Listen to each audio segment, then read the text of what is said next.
Salam, saudara-saudaraku yang terkasih dalam Tuhan kita Yesus Kristus. Kembali lagi bersama saya pada renungan singkat kali ini. Kita memiliki judul Hidup Mati Milik Kristus. Izinkan saya membawakan renungan singkat ini kepada kita semua. Pertama-tama perkenalkan, nama saya Mita. NIM saya 213121063. Video ini saya buat guna memenuhi tugas mata kuliah homiletika 2. Nah, adapun nas bacaan kita yang akan kita renungkan bersama-sama pada renungan singkat kali ini itu dari Roma pasal 14 ayat yang 7 sampai yang 9 yang akan saya bacakan untuk kita semua. Yang berbunyi demikian. Sebab tidak ada seorang pun di antara kita yang hidup untuk dirinya sendiri, dan tidak ada seorang pun yang mati untuk dirinya sendiri. Sebab jika kita hidup untuk Tuhan, dan jika kita mati untuk Tuhan. Jadi baik hidup atau mati, kita adalah milik Tuhan. Sebab untuk itulah Kristus telah mati dan hidup kembali, supaya Ia menjadi Tuhan baik atas orang-orang mati maupun atas orang-orang hidup. Demikianlah firman Allah, berbahagialah orang yang melakukannya dalam hidupnya, hari lepas hari. Amin.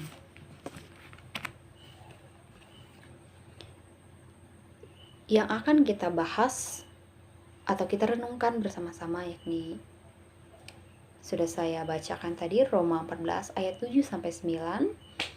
Adapun latar belakang dari teks ini, surat ini ditulis oleh Rasul Paulus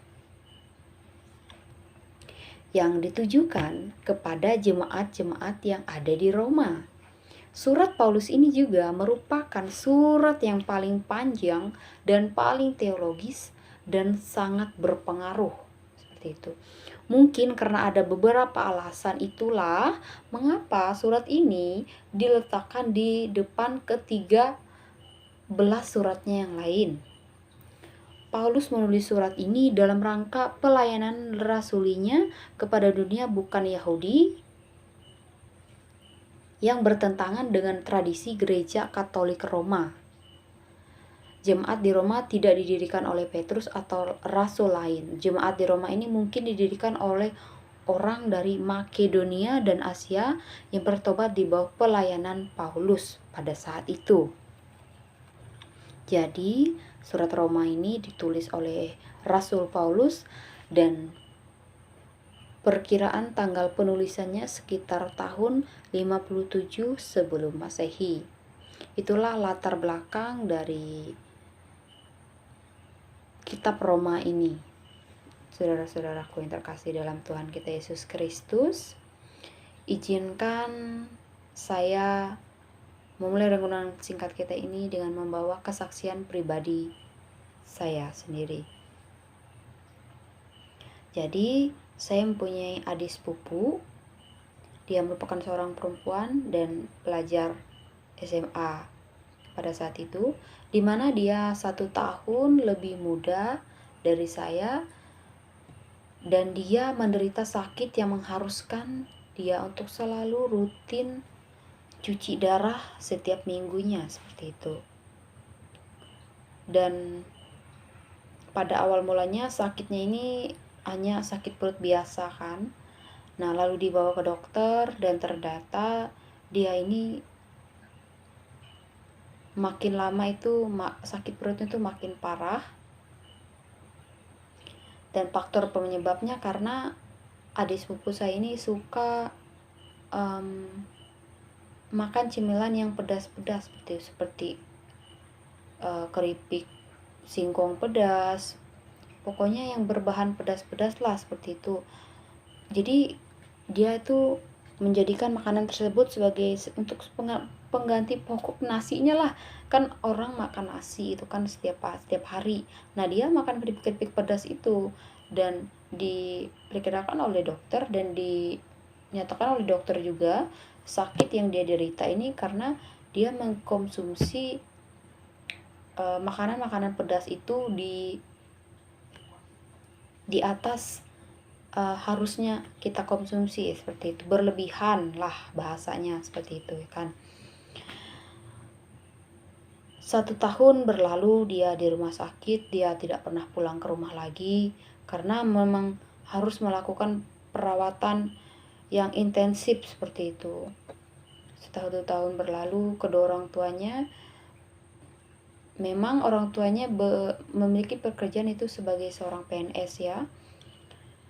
Pada saat itu kedua orang tuanya selalu menemani dia di rumah sakit. 1 tahun berlalu, kemudian masuk ke 2 tahun. Pada saat itu mungkin ya kedua orang tuanya sudah jenuh seperti itu dengan keadaan anaknya yang sakit-sakit namun tidak sembuh-sembuh, udah mendatangi Palangkaraya, Banjar gitu untuk mengantar anaknya yang sembuh ini. Dan ketika mereka berceletuk gimana ya, mengucapkan kata bahwa mereka sebenarnya sudah ikhlas seperti itu dengan keadaan anak mereka sekarang. Mereka hanya berserah penuh kepada Tuhan, bagaimana Tuhan memberikan mereka yang terbaiknya seperti itu. Karena mereka juga sudah kehabisan biaya seperti itu untuk mengobati adik sepupu saya ini, karena sakit yang dia derita itu semakin lama semakin parah seperti itu. Saudara-saudaraku yang terkasih dalam Tuhan kita Yesus Kristus, bagaimana kita orang Kristen menanggapi hal ini? Dan begitupun kedua orang tua ini, om sama tante saya ini menanggapi ini. Mereka mengatakan kepada saya bahwa mereka sudah ikhlas. Mereka juga percaya bahwasannya kematian ini merupakan bukan akhir dari segalanya bagi adik sepupu saya ini. Mereka juga meyakini bahwa dia di sana lebih tenang, dia nggak akan ngerasakan sakit lagi, dan dia lebih senang hidup bersama dengan Kristus seperti itu. Dan pada akhirnya adik sepupu saya ini menghembuskan napas yang terakhirnya. Di situ, saat itu saya mendengar kabarnya juga saya sangat sedih sekali, karena orang yang kita sayang, orang terdekat kita seperti kan pergi mendahului kita. Akan tetapi bagaimana kita menanggapi hal ini? Apakah kita marah dengan Tuhan ataukah kita membenci Tuhan? Nah, saudara-saudaraku yang terkasih dalam Tuhan Yesus, bagaimana sikap kita orang Kristen menanggapi hal ini? Ada 2 hal yang penting bagi kita orang Kristen dalam memahami hidup dan mati ini. Yang pertama, kita tidak perlu khawatir sebab Tuhan selalu berserta dengan kita. Yang kedua, kematian bukanlah akhir dari segalanya. Akan tetapi, kematian merupakan awal dari kekekalan yang Tuhan sediakan kepada kita orang percaya yang mengalami kematian dan akan menerima kekekalan. Nah, saudara-saudaraku yang terkasih dalam Tuhan kita Yesus Kristus, sebagai orang Kristen, kita harus dapat memahami bahwa kematian itu bukan akhir dari segalanya, melainkan perpindahan dari satu tempat ke tempat yang lainnya, yakni perpindahan ke dunia baru yang penuh dengan kebahagiaan bersama-sama dengan Kristus. Seperti yang tertuang dalam Filipi pasal 1 ayat yang ke-23 yang berbunyi demikian, aku didesak dari 2 pihak. Aku ingin pergi dan diam bersama-sama dengan Kristus, itu memang jauh lebih baik. Di situ dikatakan bahwa bersama-sama dengan Kristus itu memang jauh lebih baik. Dikatakan seperti itu, teman-teman. Jauh lebih baik. Itu dapat kita artikan bahwa memang hidup dengan Kristus itu jauh lebih baik dari manapun. Nah, saudara-saudaraku yang terkasih dalam Tuhan kita Yesus Kristus, kita memahami kehidupan ini, bagaimana kita menanggapinya seperti itu. Melalui ayat ini, kita dapat menarik kesimpulan bahwasanya melalui kematian kita akan bertemu dengan Yesus dan hidup bersama-sama dengannya. Dan oleh karena itu, janganlah kita terlalu berlarut-larut dalam kesedihan, dalam duka cita kita. Akan tetapi kita harus yakin dipercaya, saudara-saudaraku yang terkasih dalam Tuhan kita Yesus Kristus, karena Tuhan tidak akan pernah meninggalkan kita. Bahkan setelah kematian pun Tuhan masih memberikan kehidupan kepada kita. Bahkan kehidupannya lebih menjanjikan seperti itu ya, daripada kita hidup di dunia ini.